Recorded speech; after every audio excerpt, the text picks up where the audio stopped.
Hi guys, welcome back to my channel.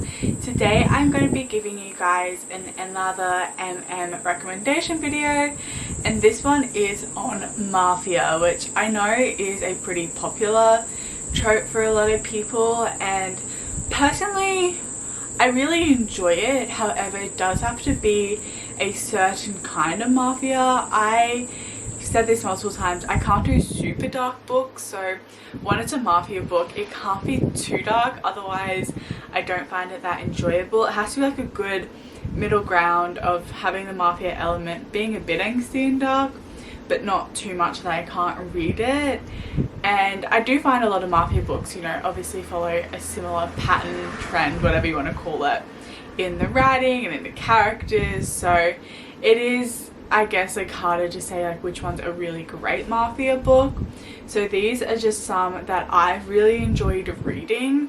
Whether they're necessarily like a fantastic book or not, that's kind of irrelevant, but it's mainly whether I enjoy the Mafia aspect of these books.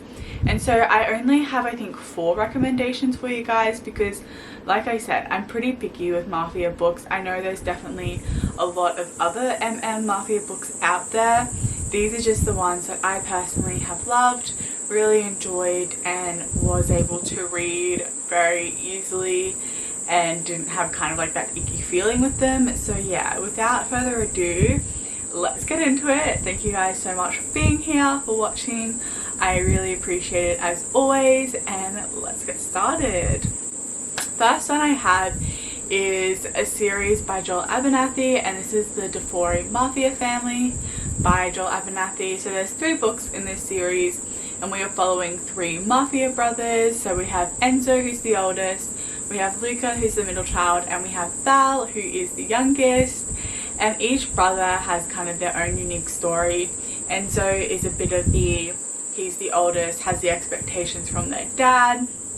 We have Luca, who had a wife and child and kind of didn't want anything to do with this life. And then we have Val, who just wants to be a doctor, who just wants to help people essentially, and they each kind of serve their own purpose in the family and have their own stories, and each book has been on a different brother. I absolutely loved these books. Like, I just thought they were easy reads, and I've said it before, but Joel's writing I find personally just very smooth to read. It's funny, it's humorous, like it just has the elements of writing that I enjoy, and therefore he has characters that I really enjoy. I do sometimes have a bit of an issue with his pacing of the romantic interest. However, that aside, overall I really enjoy his books, and this Mafia series is probably the first one that I really enjoyed. And so the first book is Enzo and Silas's, which is one of my favorites, except I wish it was longer. It was a pretty short book, and again with that pacing I really wish we got a bit more of these two and got to see a bit more of the build up. But I do know in Mafia kind of families it's a bit quicker, I guess more insta-lovey, insta-lusty than it is like a nice slow burn. However, I did really love the first one. The second one, we have Val and Malcolm. So each brother kind of finds like a psychopath monster, just not a good person, as their love interest. And then in the last book, which I thought was most interesting, we had Luca, and he was with James, who actually was the villain of the first book and who was the apprentice to Silas. So it all interconnects. You definitely have to read all of them to read them, and read them in order. That's just the way you would have to read it for it to make sense to you about what's going on, who these people are. And it's just a very enjoyable series in terms of you kind of get that morally grey, not great character who's not being depicted in a good way, but then you have like the Mafia brother who loves them for that, and they just work. So overall it is just a good series, and I thoroughly enjoyed it. I believe it's finished now. The 3rd book just came out. I just finished that. I loved that. And again, like, my only issues with his writing and with the books is the pacing. I wish it was a bit more slow burn and a bit more, I guess, showing of the smaller details and smaller time together rather than just the bigger events, but I also understand like why. So that's my only kind of issue with them, is that they're not long enough, and I do wish we got a bit more character development and a bit more slow burn. Next we have a new book and new authors to me. This is Take Me Apart by Brea and Skyler Snow. Both of these authors do actually have their own separate series, and Skyler, she has a whole Mafia series. However, it is like a daddy series, and as I've said before, not my thing. I don't enjoy the daddy trope. And then Brea, she has she, they, I'm not entirely sure. They have a series, but it is, again, it's like which is not my cup of tea either. So I haven't read any of their works separately, but this one I had seen on TikTok and Instagram. It seems like a very cool concept for Mafia. It was just 2 characters. It didn't have the daddy plot in it, so I was like, okay, let me give it a go. And I really enjoyed this. So this, again, I think will be the first book in a 3-part series. And like I said in my reading vlog, I think it's funny that like all the Mafia families seem to have 3 sons, and that's like the common theme. But the first one is about Enzo and Tex. Enzo is a Mafia brother. He is part of the Vitali Mafia. He is an interesting character, and I really enjoyed him as a character, actually. And then you have Tex, who his father was detective, and now due to him kind of, I guess, going down a bit of just a darker past for him, he is now trying to make detective, is in the police force, and the way he's trying to make detective is kind of by uncovering and exposing the Vitali Mafia family, because that is a case that his father worked on.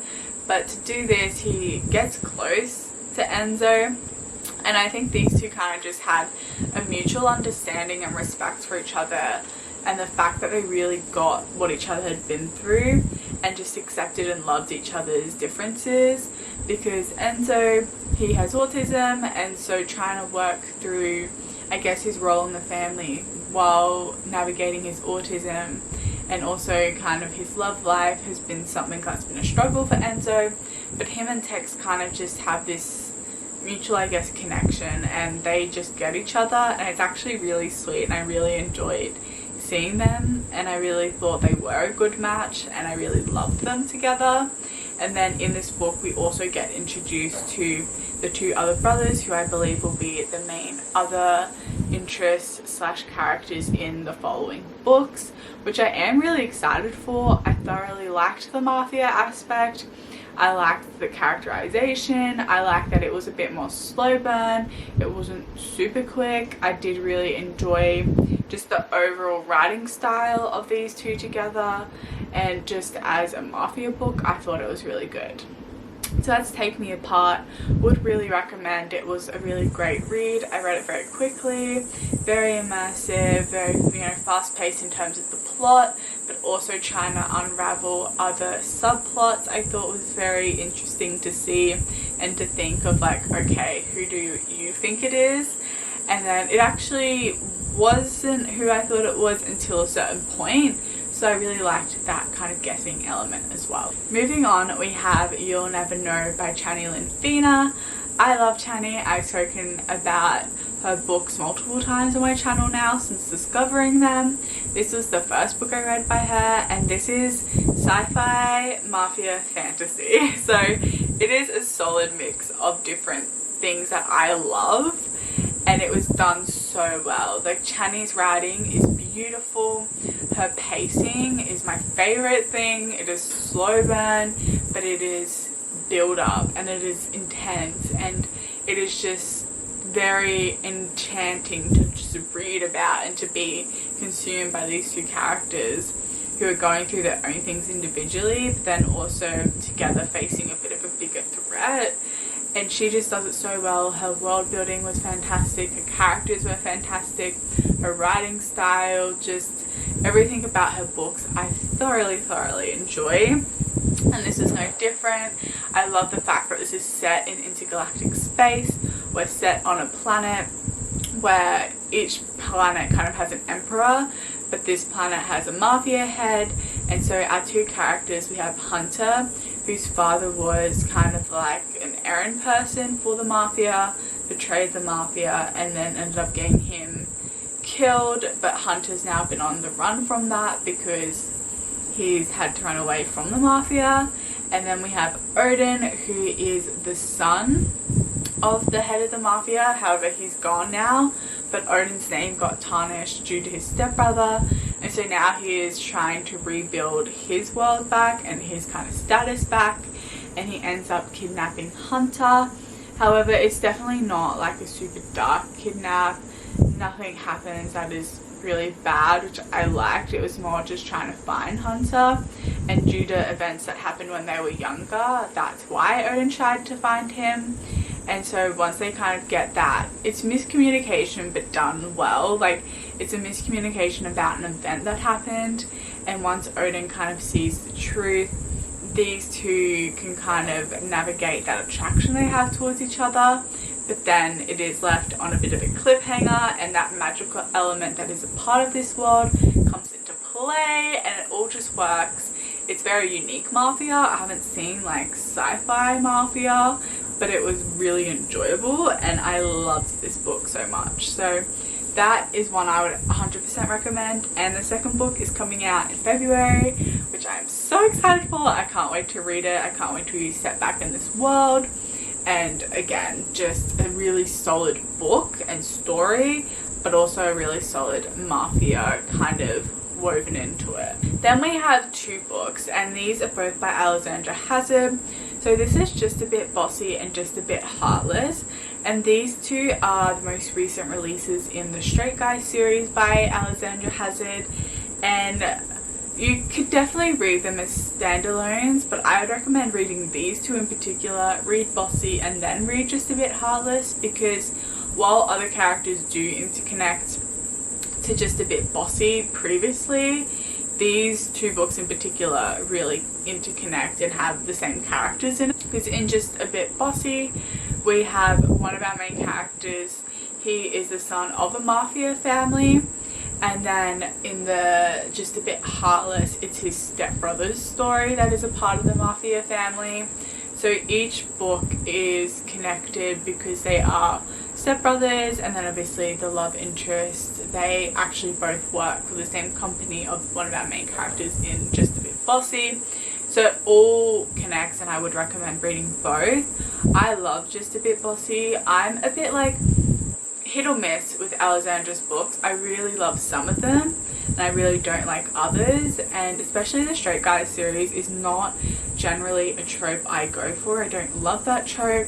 However, somehow I really like her books and her writing, which I find funny because her writing's a bit more detached, and that's usually not a writing style I really enjoy, but somehow it works, and somehow I'm just very much drawn in and entertained by what is happening, and I always read her books in like one sitting. Just a Bit Bossy was, I think, one of the first books I read by her, and I really enjoyed that. And then Just a Bit Heartless is perfect if you're looking for forced proximity, but like in the most forced way it can be due to kidnapping and lots of cuddles, and I absolutely loved Just a Bit Heartless. I actually wasn't expecting to like it as much as I did, and I was just like awing about, even though it's codependency and it's like slightly fucked up, it's so cute though, the fact how they were just like cuddling so much and had that intimacy that I do find her books can lack at times. So that is the two books by her that are mafia based, and I would recommend both of them. You don't need to read all the books prior, just read Just a Bit Bossy and Just a Bit Heartless, and you're pretty good on that story and that plot line in the mafia realm of her series. So yeah, that's another one I would recommend, but maybe your taste may not be, so give it a go. And then I couldn't make this video without mentioning this series. This series is one I've spoken about a lot on my channel. I love this series. This was one of the first series that I'd read. I absolutely love this series. I've read these books like going on 20 times each. I love it, and I think you either love it and think it's the best thing ever, or you hate it and you're like, what the fuck did I just read? I don't believe there's an in-between. I feel like you either really love it or you don't. Like, you get the hype or you don't. So this is the Foxhole Court series by Nora Sakavik, and this series is kind of hard to describe because there's so much going on. So we are following Neil, who is our main character, and his family. So his dad was a really awful man, and him and his mum were on the run from him, and then he ends up in a college hockey team. It's like a mix between hockey and lacrosse. I don't believe it's a real sport, but he ends up on the team, and here he meets, well, he meets this kind of like found family and found friends, because he meets the team and has friendships with all of them, and kind of complicated things happen with all of them. But I guess our main love interest is Andrew, and Andrew, oh, I love Andrew so much, has his own very traumatic and fucked up past, and you don't even really get that they're love interest until about the second book, and then you're like, oh, that's what's happening. But it's like you don't get them in a romantic sense, yet it is one of my favorite build-ups out of all the books I've read. It's really hard to describe, but basically Kevin, who is one of the members, was tied up in the Japanese Mafia due to his old team that he used to play on, and then the Mafia comes into the story and the plot line in all three of the books. And so it's like Mafia, college, sport, on the run from serial killer dad, Mafia again. It's a range of events that happen, entirely unrealistic, but really great to read about nonetheless. And so the romantic interest, this definitely isn't if you're looking for like insta love. It is definitely not if you're looking for like an actual romance, because these two have the best slow burn and build up I read, and I absolutely adore that. But if you're looking for like kind of instant like love and having sex scenes and stuff like that, these books probably won't be for you. But you do get to see them kind of have this closeness and this connection to each other that they don't have with anyone else, especially because Andrew is considered a psychopath, but due to other things that have happened in his life, you kind of learn that's not necessarily the case. But him and Andrew just have these little moments, and then there's a few bigger moments, and they're just some of my favorite smaller, again, intimate scenes that aren't sexual in really any capacity besides maybe one, but you don't really get it. And I love that about this series, and I think it gives you so much ability to really connect with the characters, because you get the characterization over 3 books of all these characters. You get the found family and friends and learning to trust when you've been so hurt before. You get some fucked up things that happen in this world and in the systems that we have, and then you get the Mafia aspect, which is a bit more, you know, unrealistic, but very entertaining and interesting nonetheless. And these books are definitely angsty, but again, bad things happen, and in the second book something happens to Andrew, and I think that was the hardest part to read, but it's not so dark that you can't read it and don't find it enjoyable. Which again, like, I feel like you either love this series or you don't. Let me know down below what side you are. I absolutely love this series. It's my comfort series. I always read this series. Like, I just go back and just read my favorite scenes because I know what they are by this point, by how much I've read it. So yeah, those are just some of the MM books that I personally really enjoy, that I personally love, and I'm looking forward to either reading more in the series or overall as a series. I have just had a great time reading it. And as I said earlier, like, this is definitely not all of the series by a long shot. There'd be a lot of other MM books that are Mafia based, but these are just the ones that, for me, if you're the same kind of reading style as me where you can't do too dark, I think you would enjoy these. And it's a bit of a diverse range in writing styles and also in characters and stories, while still maintaining that Mafia overriding theme. So So yeah, thank you guys so much for watching. Thank you for being here. I really appreciate it as always. Let me know some recommendations down below about other Mafia books you think I or anyone watching this would enjoy, especially in the MM area. I would love that. And I'll see you guys next time. I hope you have a great day, great night, whatever it is when you're watching this, and I'll see you guys then. Bye!